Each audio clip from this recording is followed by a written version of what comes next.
All right, good afternoon, bugs. Welcome to the 50th anniversary of Earth Day. We are celebrating Earth Day with a virtual assembly, the very first virtual assembly for bugs, so we're going to see how it goes today. We have youth activists who are guests today are going to speak to us about their work for environmental justice and climate change action. Our assembly agenda, we're going to start with a poetry reading by sixth grader Alexandra Bass. Then we're going to have a welcome by Alexis Martinez. We're going to introduce our youth activists and do a Q&A, which sixth grader Frida Velez is going to launch for us. The Q&A will last about 25 minutes, and then we're going to close with another poetry reading. So please enjoy the assembly today. I am going to turn it over to Alexandra for the opening poem. Thank you.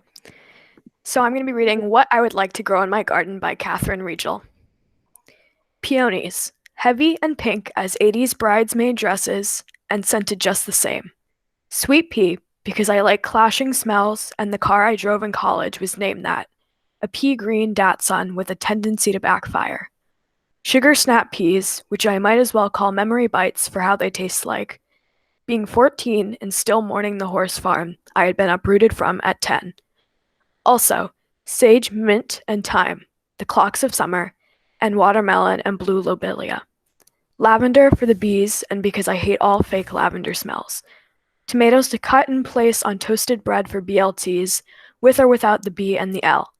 I'd like to plant the sweet alyssum that smells like honey and peace, and for it to bloom even when it's hot, and also lilies, so I have something left to look at when the rabbits come. They always come.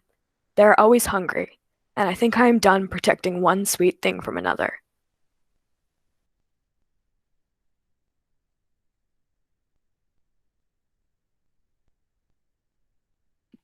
Thank you, Alexandra. So I'm going to turn it over to Alexis Martinez.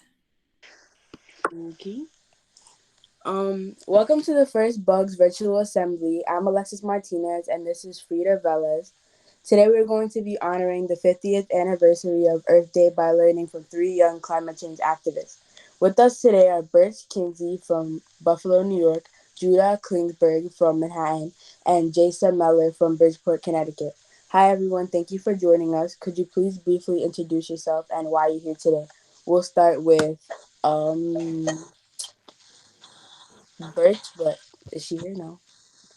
So we're going to join us a little bit later. I'm going to start with Jaysa. Yes, hi. So my name is Jaysa Mellers, and I'm from Bridgeport, as Alexis said. And I'm here today because I got invited by Jess. And I'm happy to be here, and I will answer any questions that you have. Thank you. I'll go ahead. I'm Judah. I'm an activist with Sunrise NYC. The Sunrise Movement is a movement to enact a Green New Deal by mobilizing millions of young people to create millions of good jobs and defeat climate change all at the same time. I'm also a representative with the New York City Climate Coalition, and I look forward to answering your questions. Okay, so Bug students came up with questions after learning about your work for environmental justice and climate change. We've narrowed down about 10 questions. Feel free to answer in any order. Let's start with some questions that a lot of students had in common. So question number 1, why did you become an activist, or like how did you start?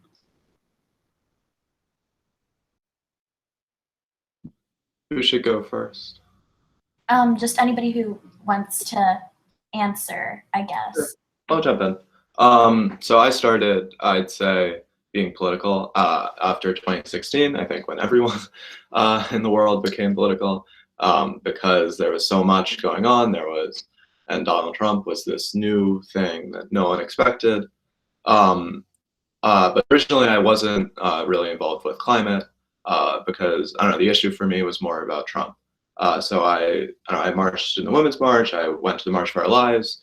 And then in 2018, I realized that not only can you be political in terms of being a spectator or in terms of maybe going to marches that other people organize, but you can also do stuff yourself. You can, and so I volunteered with Robert Jackson, who I was extremely surprised that there would be a important election in my district, because that's not really something that ever happens in Manhattan, because you think just always the Democrat wins and all the Democrats are the same.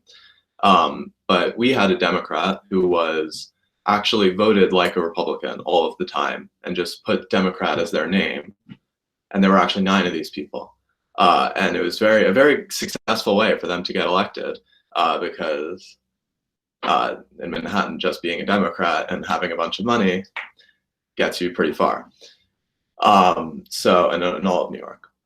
So what happened? So he got primaried by Robert Jackson, who I ended up volunteering for, and I stood outside my subway for a week and handed out flyers to people who are passing by, and that really was something that was really empowering for me. I really liked the idea that politics is not just something that you can get frustrated about, but something that you are. Like, politics is the people.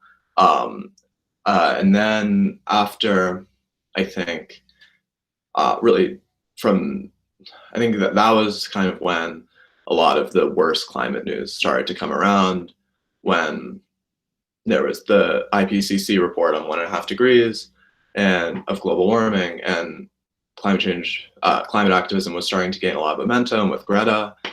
And so I started, that summer, I started organizing within climate within my school, trying to get a bunch of people from my school to strike on September 20th for the big climate strike with Greta Thunberg. And that was a big success. And I felt like climate is this thing where the stakes are so high that even just doing a little bit like makes you feel like you're like doing a lot. And so then after 9/20, I got involved with the organizing of the strikes and like the more internal stuff. I got involved with Sunrise NYC, and yeah, and now I'm here. Hi. Okay, so I got started like pretty early. When I was 6, I had an asthma attack at my aunt's party. So my mom really is the one that got me involved with the whole climate movement, because she started looking for reasons as to why I had my asthma attack, and she got contacted by this group called the Healthy Connecticut Alliance. So they explained to her that they thought it might have been the local coal plant in our neighborhood. So from then on, she started getting involved with activism and climate activism, and she brought me into it because I was the one that had all these problems because of the coal plant. So she asked me to speak at one of the PSEG hearings, and I went up there and spoke. And then I got asked to speak again by the Healthy Connecticut Alliance at a town meeting. And at first, I didn't really see the importance of it all. I was just going along with it because that's what my mom wanted me to do.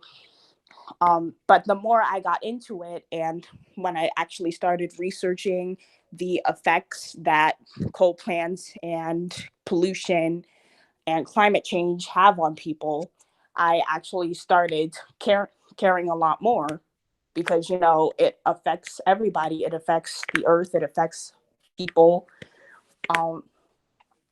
And I just thought I should do something about it. So that's how I got involved with the whole thing. We started protesting the coal plant. I spoke at a few town council hearings. And in 2016, they passed the movement to get the coal plant retired.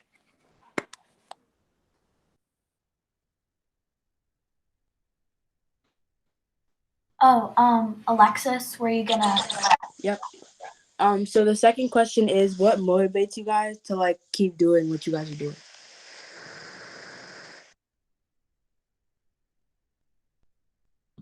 I guess I'll start. So for me, I feel like I'm supposed to say that it's because I like want to create this better world where everyone's healthier and we have all clean energy and everything is perfect. But for me, really, what's motivating is more the fear of the world that would happen if we all are apathetic and we all don't take climate action. I am genuinely scared of what 3 degrees of warming or what in a world where we don't get a Green New Deal would look like. I think that this is a time like that in 300 years, people are going to look back in this time and think about like what we did. And what motivates me is the thought that in 300 years, people are going to say, like, wow, these people failed. And now, like, all of our lives are worse because of these people. And that it's kind of a negative thing, but I don't know, that's what's motivating for me mostly.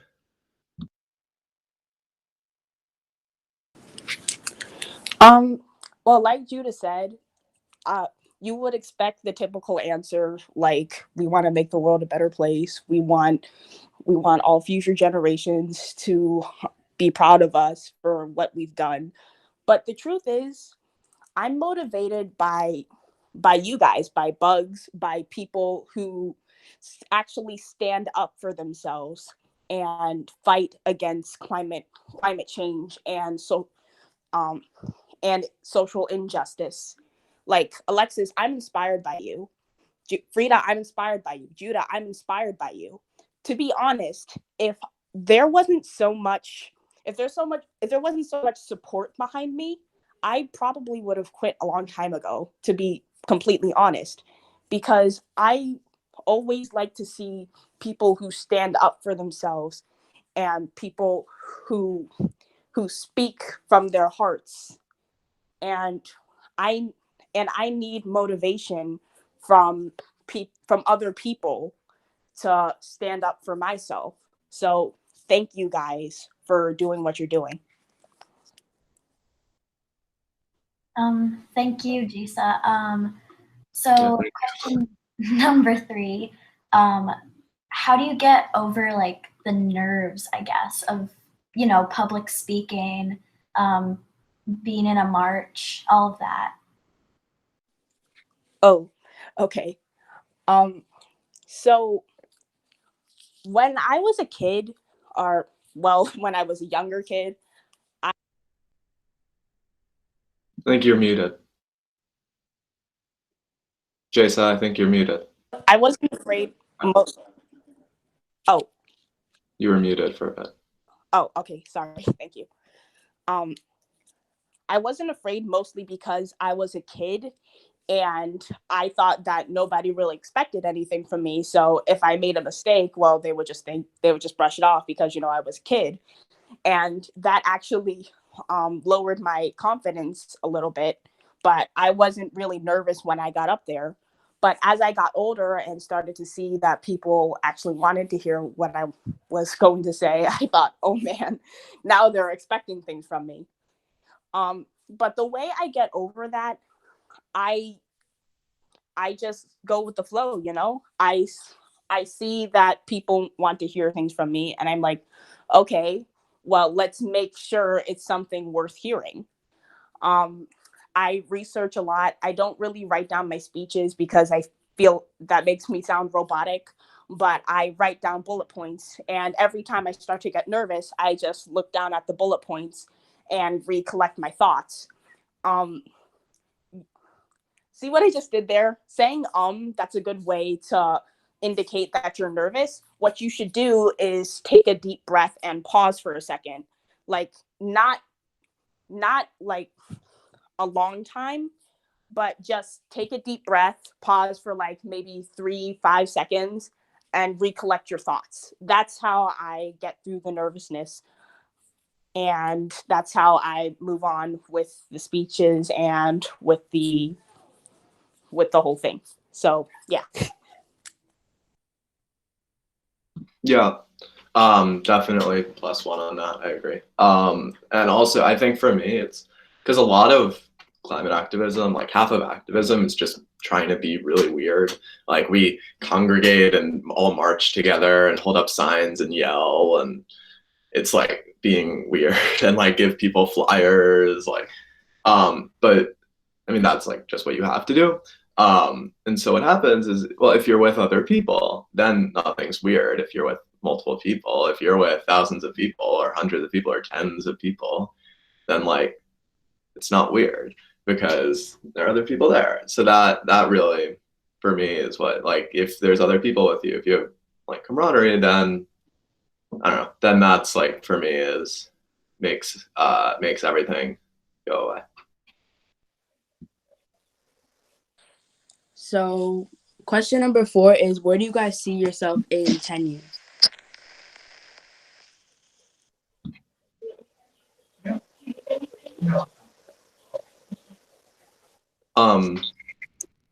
Oh, wait, what is?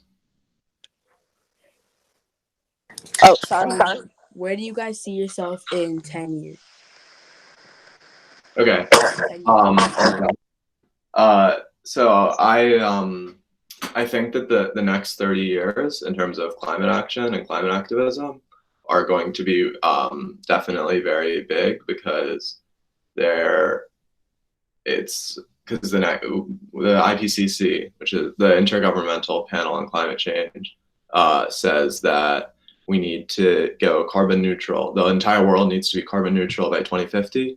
And in order to get there, we need to reduce by 50% by 2030. And so that means that that for the next 30 years, there's going to be a lot of climate action needed. I would hope that there's not a lot of climate activism needed because people will realize what's going on. But I think in terms of climate activism, I think it's going to be a lot of the same. I think it's just going to need to be more organizing and more marching and more endorsing candidates and rallying behind candidates, because politics doesn't work where you push it once and then it stays there, because there are like a gazillion different hands waiting to push it. So you have to keep your hand there, and you have to. I think it's going to be a lot of the same.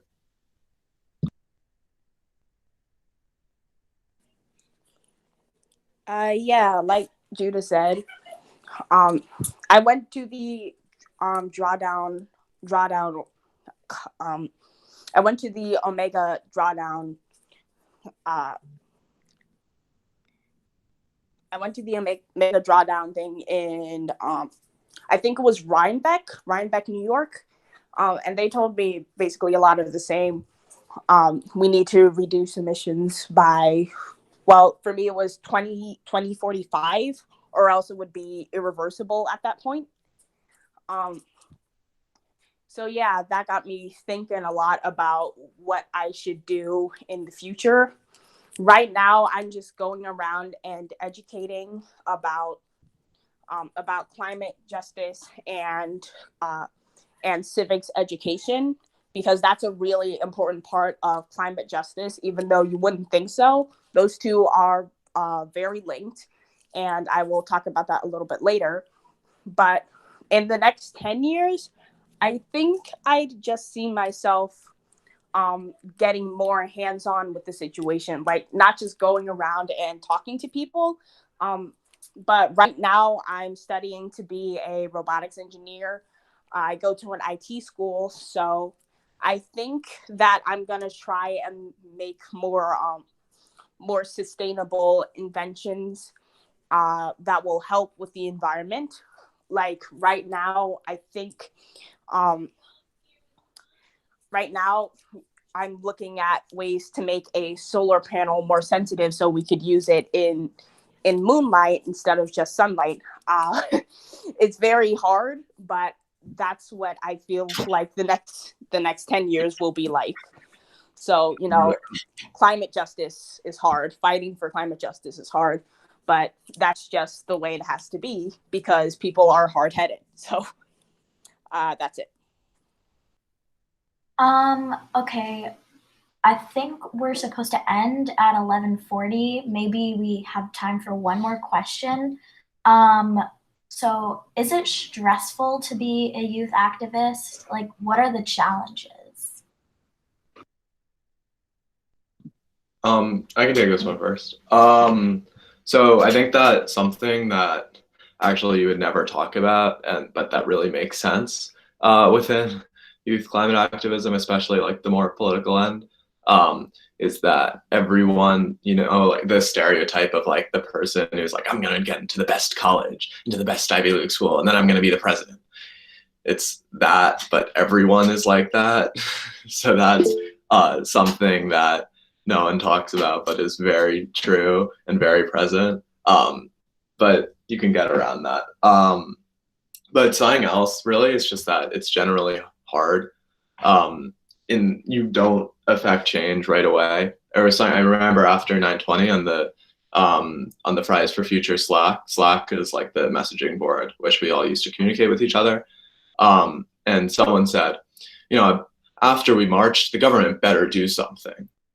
And it makes sense. Like, it makes sense what they said, but the government didn't do anything, and no one expected them to do something right away after, because it's hard. It's not like once you just get a bunch of people to march, then everything works, and then everything happens. You have to build up. You have to build a movement. You have to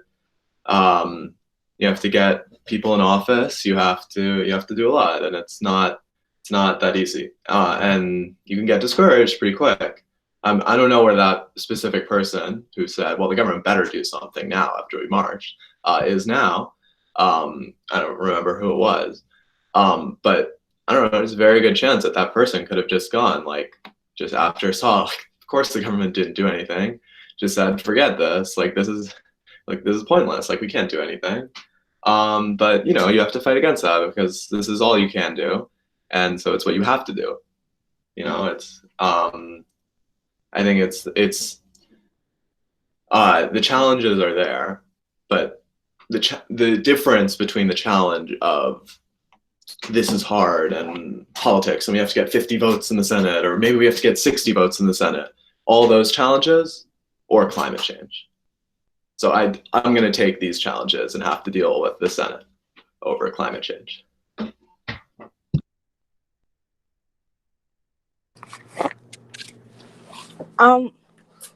For me, well, personally for me, I have a lot of stuff going on besides the climate thing. I have all of my extracurriculars, and then I have school to deal with, and then I have my home life to deal with, and I just have a lot of things going on at the same time. But within the climate movement, I think the feeling that nobody's going to take me seriously is a very prominent worry that I have, because even though I've seen it, it's just so shocking to me because, I'm still a teenager. I'm 14. And I don't really think, like, my brain has been hardwired to think that nobody's going to take me seriously until I'm like 25 or something. And that's a very big problem that I'm still trying to get over. But I've had a really great support group. Like, people within the climate movement have been really great. And even people outside of it, like the opposition, they'll come up to me and thank me for speaking. So that's always important. Like we need other people to help us, to give us validation, even if you don't think so, because it's always nice to have somebody compliment you for what you do and see that what you're doing is important, even if you're supposed to be like just a stupid kid. So I always think that's nice. what they do when they go out of their way to thank children for speaking out, because you guys are really brave, and we are really brave, and we deserve to be thanked for what we're doing, because what we're doing is really important.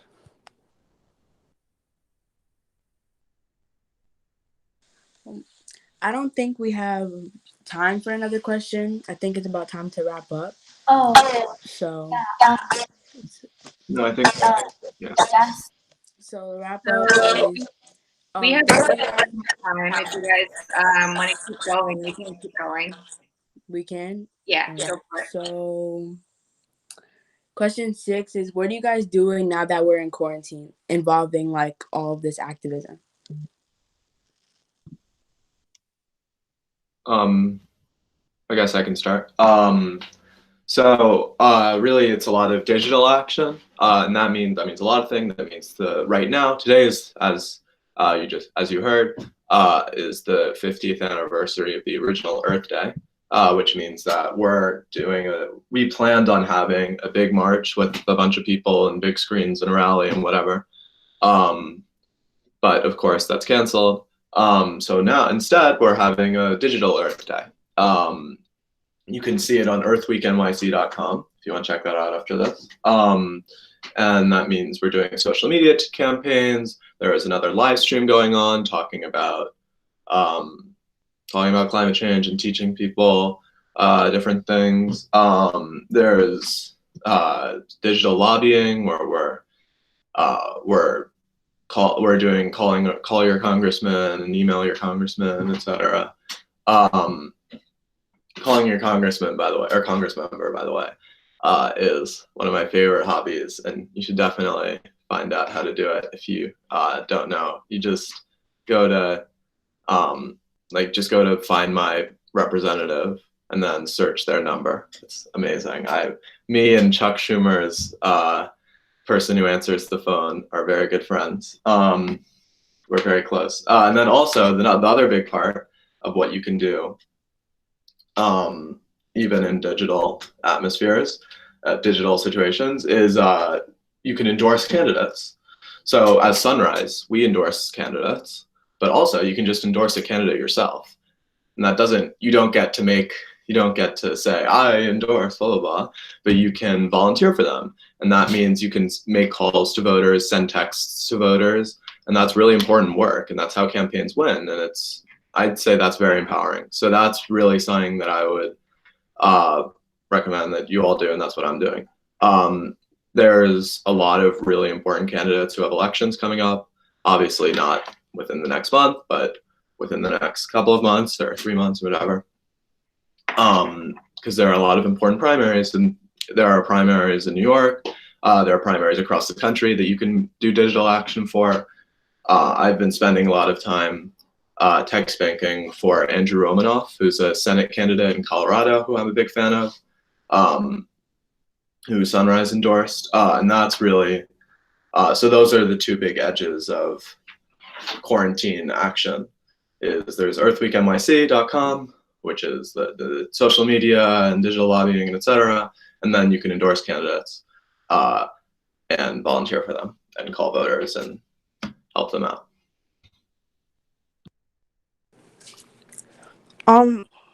Yeah, right now what I'm doing is a lot of this, speaking to people online and doing virtual and digital activism. I had an interview with the Kingston Sunrise radio station yesterday about what I'm doing and what I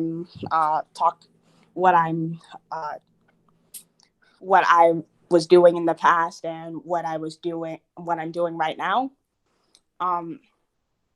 But right now, my producer, Lynn Sherry, she's the producer for my movie called Words Have Power. That's on the Young Voices for the Planet website. So if you want to go check that out after the assembly or even right now. I suggest that you do, because it has a lot of very empowering movies on there, and they're about young people and their success stories in the climate movement. So we're doing before we were doing we were going around and talking about action plans for what people can do when they have a climate issue in their neighborhood and they don't know how to solve it. So that's also on the website. There's a there's a civics classroom, and you could go on there and check out and request for information. And I suggest that you do that, because, like what Judah said, political power has a lot of sway in this whole climate movement, because political people are really the only people that can do anything about it. Like, we can talk to them and we can shout and yell and force them to do something about it, but at the end of the day, they're really the only ones that have the power to change the legislations, and make the whatever issue we have with our society go away. So that's a lot of what civics is. It's speaking to power and going forward with whatever we have, and talking to our local governors, our local government, talking to the mayors and the town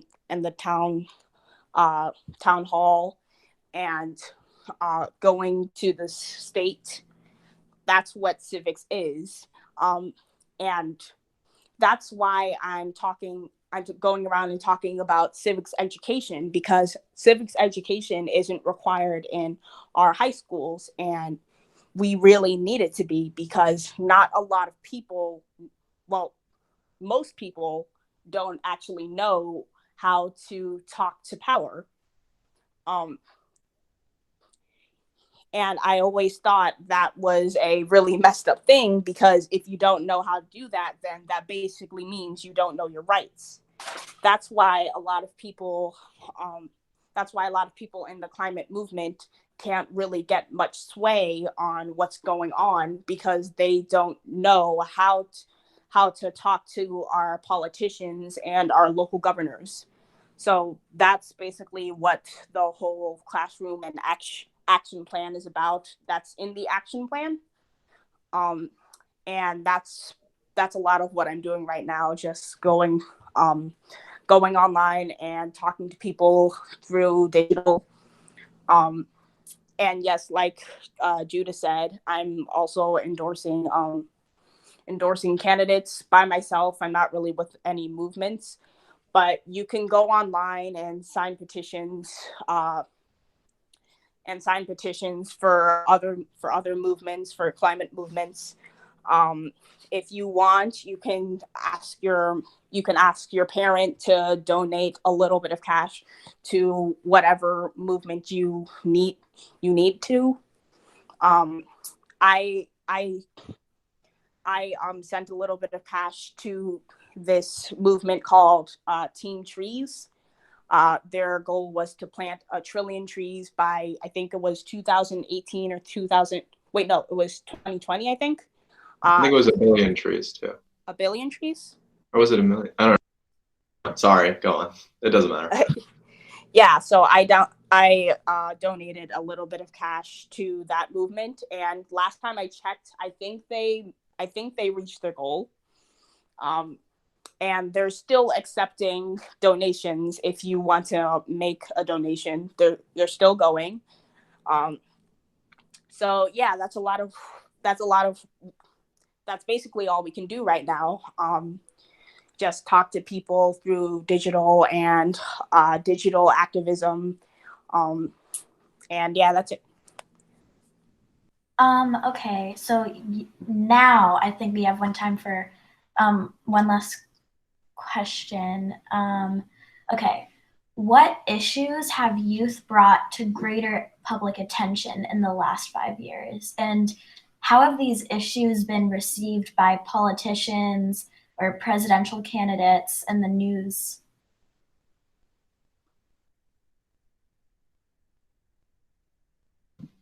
I can start. So really, I think the biggest one is just the urgency of it all. This isn't really a specific issue, this is more general, but I think like climate change was always something that was on people's radar, like on the media and politicians' radar, but it was always like really in the back.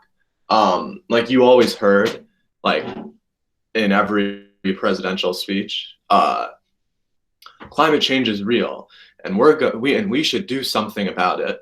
Now, moving on to the economy, and that whole thing is ended, and now it's climate change is real, and we're going to do something about it. Now, here's 2 paragraphs on what that something is, because I'm realizing that a lot of people really care about this, and so I think youth have really made climate a much bigger priority. But more specifically, I think there are a couple of things. One idea that was I think was really organic by youth, and was the idea to have a climate council in the New York City government, where we have a council to advise the city government on climate policy that includes youth and frontline communities and experts and et cetera. And that's an idea that was like very organic. So that's one thing. But I think it's really bigger. The bigger idea is more just like the general urgency, and that more people are talking about this now, and it gets more time at debates, and it gets more coverage.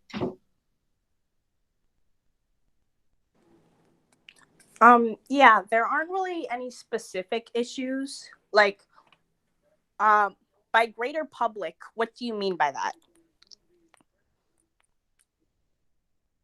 Just like everyone, I think that's what the question was saying. Well, I've been working with Sierra Club on an issue in my my district. But besides that, yeah, just the general panic of what we're trying to do is what we're pushing. Like, there aren't really any specific issues that that we're bringing to anybody's attention, like the Amazon being on fire and Australia being on fire. Those are some prominent issues that the government has failed to address. But besides that, it's just the general, like Judah said, it's just the general urgency of everything we need to do.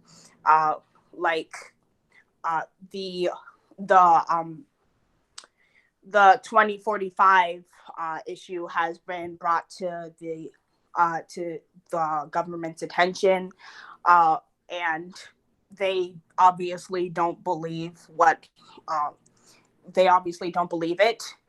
But because we're pushing them so hard, and because some governors are actually trying, like Bernie Sanders is trying to push this issue a lot. They're actually trying to do something about it. So, yeah, there aren't any real specifics. Just the issue that we need to reduce emissions and stop doing the things that we're doing before it becomes too late.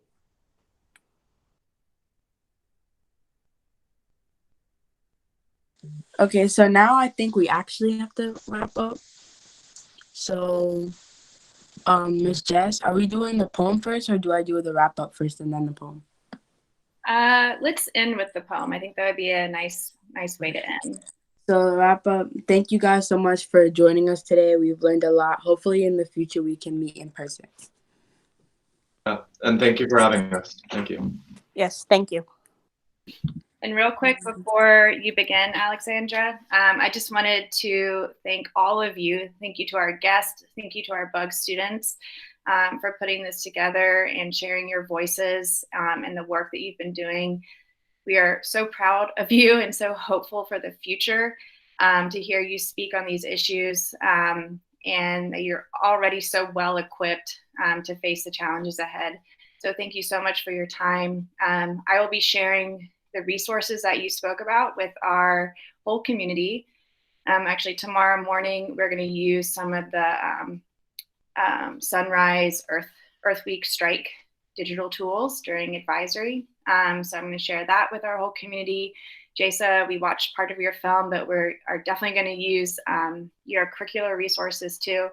So just thank you once again for your time. This has been amazing, and I hope that we can collaborate, hopefully in person in the future. So thank you. And Alexandra, you can. Okay, thank you. So our ending poem is A Sunset by Ari Benias. I watch a woman take a photo of a flowering tree with her phone. A future where no one will look at it. Perpetual trembling, which wasn't and isn't. I've taken photos of a sunset. In person, wow, beautiful. But the picture can only be as interesting as a word repeated until emptied. I think I believe this. Sunset, the word, holds more than a photo could, since it announces the sun, then puts it away. We went to the poppy preserve where the poppies were few but generous clumps of them grew right outside the fence, like a slightly cruel lesson. I watched your face, just out of reach. The flowers are diminished by the lens. The woman tries and tries to make it right, bending her knees, tilting back. I take a photo of a sunset with flash. I who think I have something to learn from anything learned nothing from the streetlight that shines obnoxiously into my bedroom. This is my photo of a tree in bloom, a thought unfolding across somebody's face.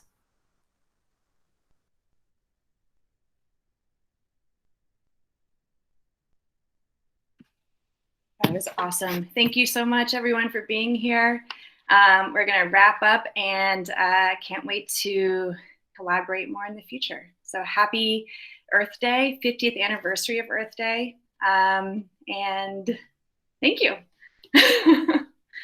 Thanks. Bye. Thank you. Thank you. Bye. Thank you so much for having us, and thank you for the questions. Bye. We'll be in touch. Thank you so much. Bye.